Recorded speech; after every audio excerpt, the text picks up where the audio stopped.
नमस्कार साथियों, मैं मनोज शर्मा, डीटीसी कर्मचारी एकता यूनियन से जनरल सेक्रेटरी।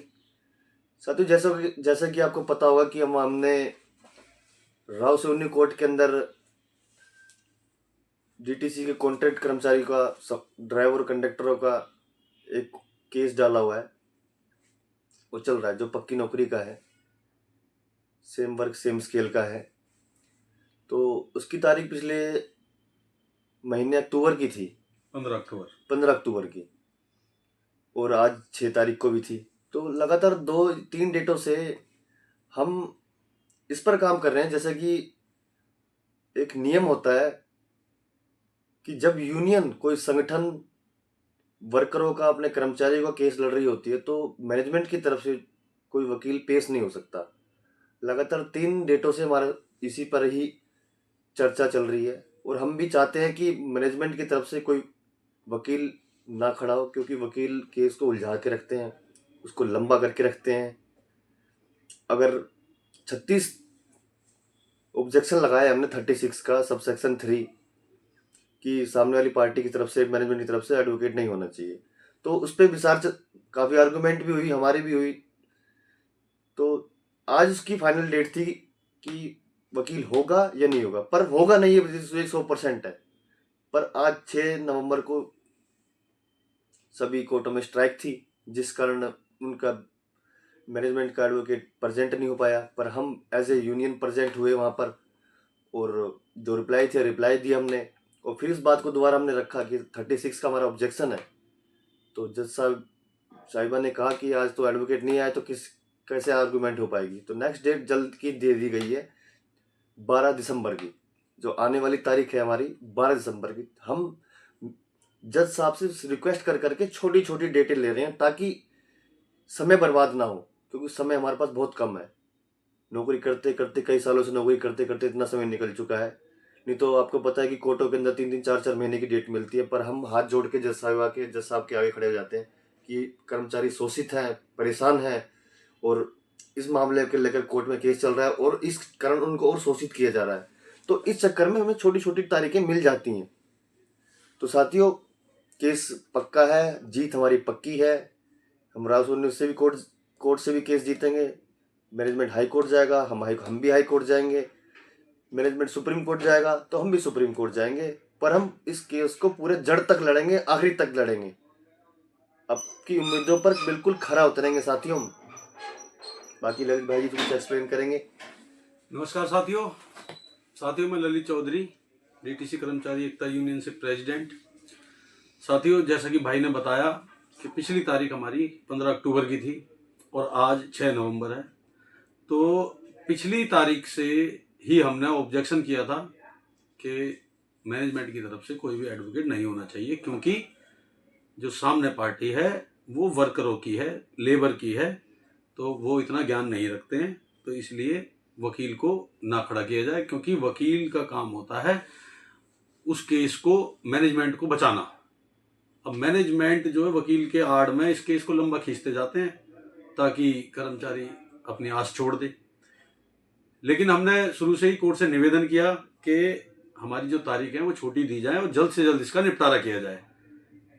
मैनेजमेंट को उस ऑब्जेक्शन पे जवाब देना था, लेकिन आज जो सभी कोर्टों में स्ट्राइक है एडवोकेट्स की, तो इसलिए वो एडवोकेट नहीं आए जो मैनेजमेंट की तरफ से थे।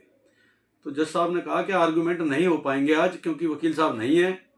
तो हमने बताया कि हमारा ऑब्जेक्शन ही ये है कि वकील साहब होने भी नहीं चाहिए। तो हमें जल्दी की एक डेट दी गई है 12 दिसंबर की, और 12 दिसंबर में डिसाइड हो जाएगा कि वहां से एडवोकेट नहीं आएगा। और जब एडवोकेट नहीं आएगा कोई, तो वहां से जो भी डिसीजन मेकर होगा, चाहे वो डिप्टी सीजीएम हो, सीजीएम हो, एमडी साहब हो, कोई भी हो, तो वो डिसीजन ले सकते हैं और फैसला 1 या 2 तारीख में हो सकता है। और साथियों, मैं बता दूं, केस पूरा हमारे फेवर में और हमेशा लेबर के फेवर में ही होता है। उसकी जजमेंटें भी है, ऑर्डर भी है, सर्कुलर भी, हर चीज है। वो केस तो हम जीते पड़े, पर हमें जल्द से जल्द इसको जीतना और लागू करना है। तो इसमें सबसे जो बड़ी रुकावट थी वो ये थी कि मैनेजमेंट की तरफ से एडवोकेट, और वो एडवोकेट का समाधान हमने कर दिया है। 36(3) का ऑब्जेक्शन लगा दिया है और अपने जो रिप्लाई थे वो फाइल कर दिए हैं। और उसमें हमने प्रेयर भी कर दी है कि हमारे कर्मचारियों का शोषण बहुत अधिक मात्रा में हो रहा है, बहुत तेजी से हो रहा है। जब से प्राइवेटीकरण हुआ है, जब से इलेक्ट्रिक बसें आई हैं, तब से वो शोषण और बढ़ गया है। तो जज साहब को इसको संज्ञान लिया जज साहब ने, और इस पे बहुत जल्दी फैसला हो जाएगा, क्योंकि डिसीजन मेकर ही आएंगे अब वहां पर।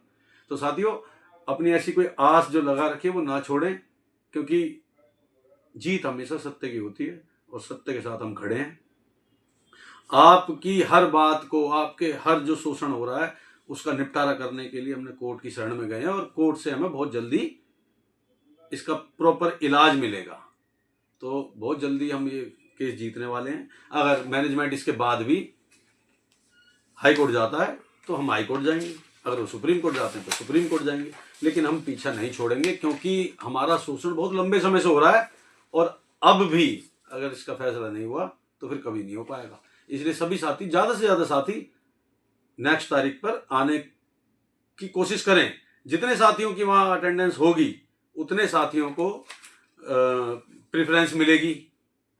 ये कोर्ट केस में आ रहे हैं, और साथियों उनके साथ कभी कोई शोषण नहीं हो सकता जो वहाँ प्रेजेंट हो रहे हैं। तो ज़्यादा से ज़्यादा साथी वहाँ पहुँचने का भी कष्ट करें और देखें कि चल क्या रहा है केस में। अपनी आंखों से देखें साथियों कि केस में चल क्या रहा है। और केस का बहुत जल्दी निपटारा हो जाएगा, और बहुत जल्दी हमें हमारे अधिकार मिल जाएंगे, और केस पूरा हमारे फेवर में ही है। तो साथियों, आज हमने जो हमने रिप्लाई, जो डिपार्टमेंट से रिप्लाई देने के लिए कहा था, हमने रिप्लाई में ये दिया, जो हमने प्रार्थना में, प्रेयर में जो लिखा, मैं आपको पढ़ के सुना देता हूँ। इसमें लिखा कि माननीय न्यायालय का ध्यान यूनियन इस ओर दिलाना चाहती है कि दिल्ली परिवहन निगम विभाग वर्ष में 365 दिन, सप्ताह में 7 दिन, 24 घंटे चलने वाली संस्था है, जिसमें विभाग संविदा के तौर पर कर्मचारी नहीं रख सकते हैं, क्योंकि यह परमानेंट नेचर ऑफ वर्क की नौकरी है। अस्थायी कर्मचारी लंबे समय तक रखे जाना अवैधानिक है। डीटीसी विभाग में 240 दिन में पक्की नौकरी का नियम को अनदेखा किया जा रहा है।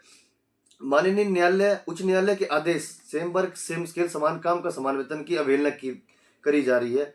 अस्थायी कर्मचारी को, जो कि लगभग 15 से 20-25 सालों से काम कर रहे हैं, उनको साप्ताहिक विश्राम नहीं दिया जा रहा है, राष्ट्रीय अवकाश नहीं दिया जा रहा है, उनसे राष्ट्रीय अवकाश के दिन धमकी देकर नौकरी करवाई जा रही है। ओवर टाइम के नियमों का उल्लंघन किया जा रहा है, ओवर टाइम नहीं दिया जा रहा है। वर्तमान में मेडिकल सुविधा नहीं मिल पा रही है, ग्रेजुटी नहीं दी जा रही है। संविधान के विरुद्ध एग्रीमेंट जो कराया जा रहा है, संविधान को खुल्लम खुल्ला समानता का अधिकार का बिल्कुल अवसाद की जा रही है। साथियों, इन बहुत सारी चीजों को लेकर माननीय न्यायालय से हमने प्रार्थना की है कि जल्द से जल्द हमारे इस प्रार्थना प्रेयर पर संज्ञान ले लें। तो इस बात को हमने आज फाइल किया है। बाकी ललित जी कुछ रह गया तो आप बता दीजिए साथियों को। और विभाग से जो हमने मांगा था कि हमारे कॉन्ट्रैक्ट कर्मचारियों को उनके बच्चों की शिक्षा के लिए चिल्ड्रन अलाउंस मिलना चाहिए, उन्हें HRA मिलना चाहिए, उन्हें TA मिलना चाहिए, जिसकी सबसे ज्यादा जरूरत कॉन्ट्रैक्ट के कर्मचारी को है। क्योंकि एक तो परमानेंट कर्मचारी को पहले ही सैलरी 4 गुना एक्स्ट्रा मिलती है, वो उनके हिसाब से ठीक है, लेकिन जो हमें मिल रही है वो 4 गुना कम मिल रही है, जिससे हम इस महंगाई के उसमें सर्वाइव नहीं कर पा रहे हैं। तो हमें HRA भी चाहिए, हमें TA भी चाहिए, हमें चिल्ड्रंस अलाउंस भी चाहिए, और हमें परमानेंट नौकरी भी चाहिए। तो इसके लिए विभाग ने सर्कुलर लगा के दिए जवाब में कि हम इन्हें HRA भी देते हैं, हम इन्हें TA भी देते हैं, हम इन्हें चिल्ड्रंस अलाउंस भी देते हैं, और ग्रेजुटी भी देते हैं। लेकिन ये इनकी सारी की सारी बातें यहीं खारिज हो जाती हैं, क्योंकि इन्होंने जो सर्कुलर दिए हैं वो परमानेंट कर्मचारियों के दिए हैं, कॉन्ट्रैक्ट कर्मचारियों को वो लागू नहीं होते हैं, और कोर्ट के संज्ञान में आ गया है। तो जल्द से जल्द हमारा ये समाधान होगा, और हमें सारी सुविधाएं मिलने की पूरी उम्मीद है, और कोर्ट इस पे गंभीरता से संज्ञान ले रहा है। तो साथियों, बहुत जल्दी इसका फैसला हो जाएगा। ज़्यादा से ज़्यादा साथी कोर्ट की तारीख में आया करें। जिस पे समय नहीं है कोई बात नहीं, जिस पे समय है वो जरूर आए। और साथियों, बहुत जल्दी हमें न्याय मिलेगा, इसी उम्मीद के साथ। तो साथियों, जो साथी वीडियो देख रहे हैं, वीडियो को शेयर करें, हर एक कर्मचारी तक हमारी वीडियो को पहुंचाएं। जो हमारे चैनल को पहली बार देख रहे हैं साथी, वो जरूर सब्सक्राइब कर लें, ताकि जो हमारी समय समय पर वीडियो आती रहती हैं, जो हमारी सूचनाएं समय समय पर आती रहती है, वो सबसे पहले आप तक पहुंच जाए। बेल आइकन को प्रेस कर लें, ताकि कोई भी नोटिफिकेशन आए, कोई भी हमारी वीडियो आए, आप तक सबसे पहले पहुंच पाए। तो वीडियो को ज़्यादा शेयर करें, अपनी राय और सुझाव कमेंट बॉक्स में जरूर लिखें। बस साथियों, इतना ही कहना चाहते हैं। बाकी बहुत बहुत धन्यवाद आपका, आपने वीडियो हमारी देखी, इतनी लंबी वीडियो देखी, आपका लंबी वीडियो देखने के लिए बहुत बहुत धन्यवाद। जय हिंद साथियों। जय हिंद, जय भारत। लड़ेंगे, जीतेंगे।